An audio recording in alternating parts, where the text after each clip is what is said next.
Alright, so I picked up this cheap $35 gimbal from GearBest, FPV 2-axis brushless gimbal, and it's not designed for the CX-20, it's actually for a DJI Phantom, but I was able to get it attached and working just great with a couple of mods.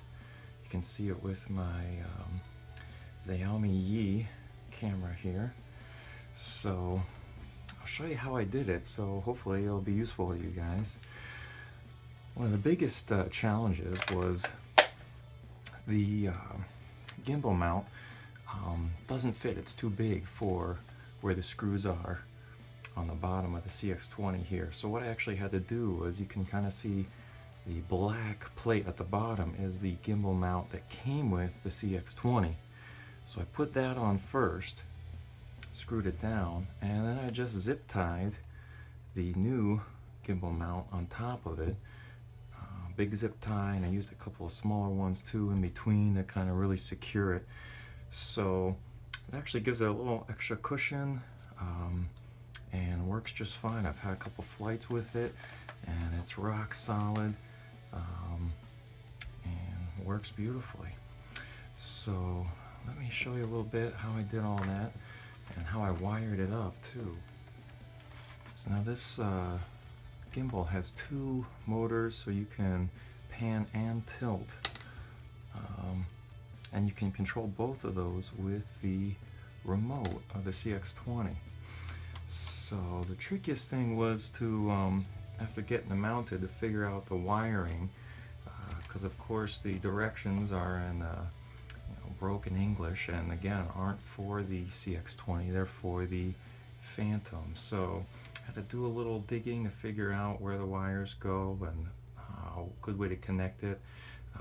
I'd still like to shorten up these wires. Eventually I'll do that, but I just kind of twisted them around so they're out of the way. So I'll show you how I did that here. Okay, so here's the bottom of the CX-20. What I've got on here is the mount plate that came with the CX-20. The two screws in at the very bottom of the plate. You can keep that off because we're going to, instead of use that, we're going to go ahead and mount the new gimbal directly to it. So here again is the gimbal from GearBest.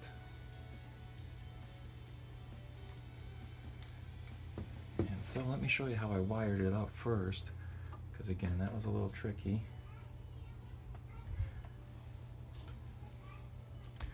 So it's a little hard to see here. I'm going to try and get good light for you.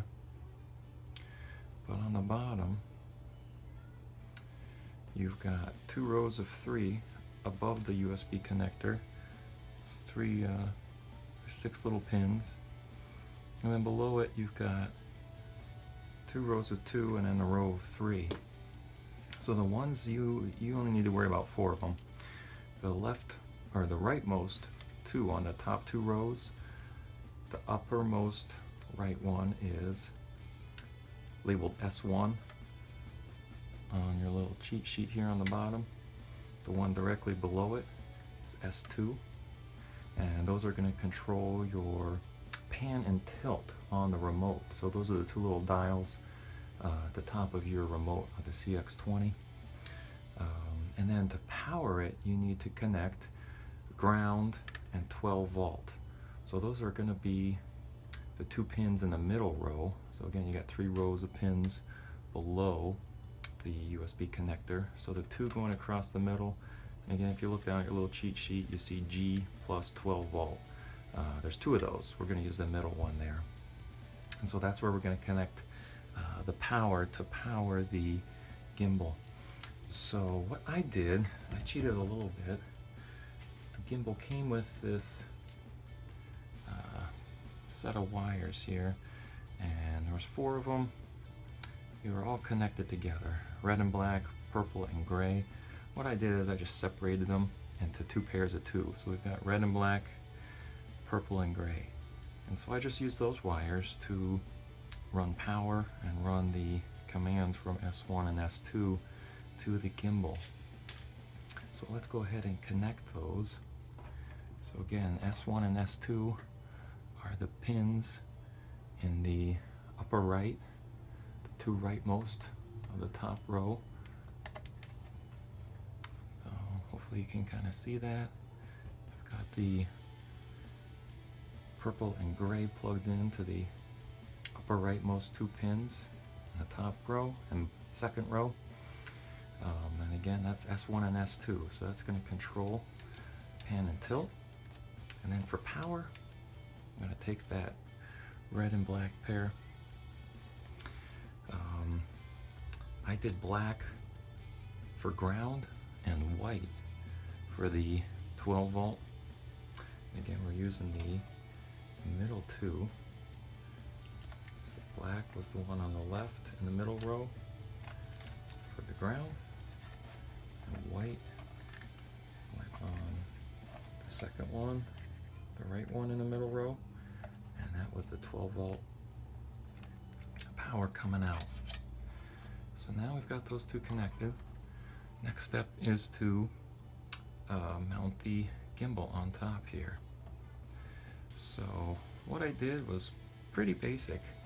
Just slipped a zip tie underneath.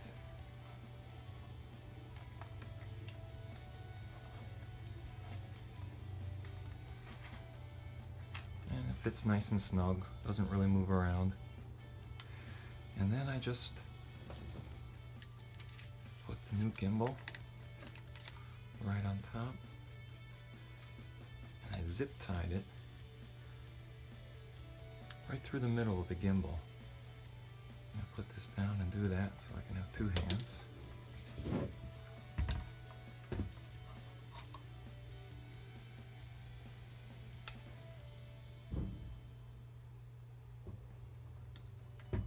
Just kind of centered it on there so that it was nice and even, sitting on the bottom black mount that came with CX-20.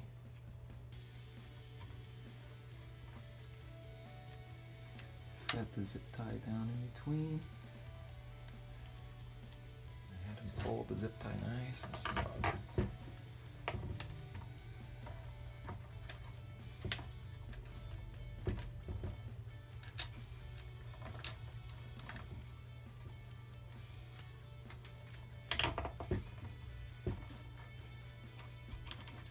And you'll see it kind of compressing down. Lower mount. And there we have it. So we've got the new gimbal sitting just on top. Front view is a little better.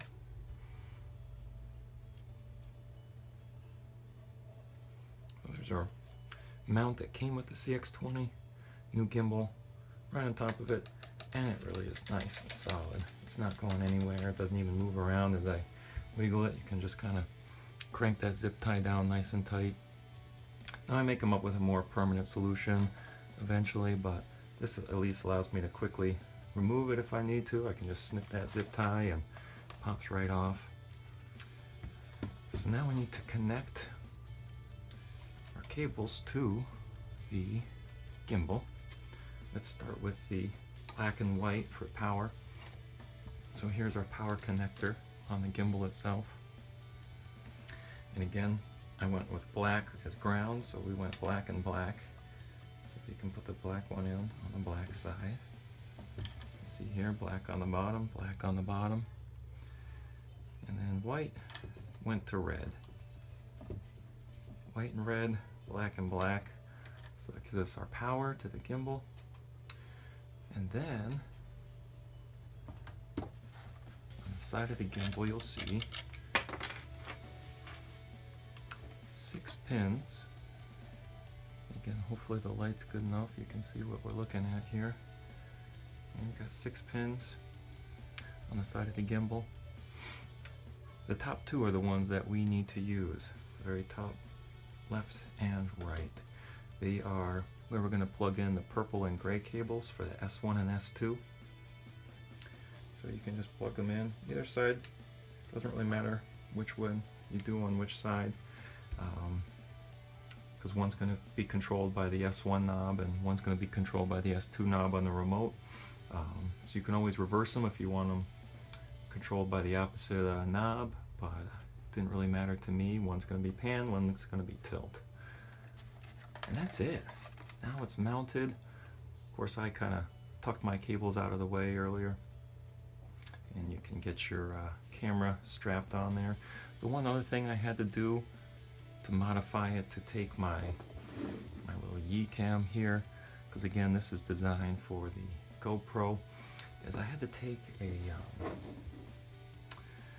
craft knife here, an X-Acto knife, and kind of widen this buckle here where it goes over the lens of the camera, because it was too small. It wouldn't fit over the lens of the Yi. So what I did is I just kind of scraped it out a little bit with my X-Acto knife, made it a little bit bigger, and it snaps over the top of the Yi now just fine, and I can Velcro that Yi on there nice and tight, and it works like a charm. Okay, so there we have it. Got the gimbal mounted. I attached my Yi camera, powered it up, so you can see as I turn the CX-20 around, camera stays nice and steady, pointing in the same direction. You can see on the remote my auxiliary one, a little twist of the knob, and there goes the camera, back and forth, the other knob, sideways, so you can adjust it, get it right where you want it. Of course you can adjust it mid-flight as well, and that's it. It's been working great for me.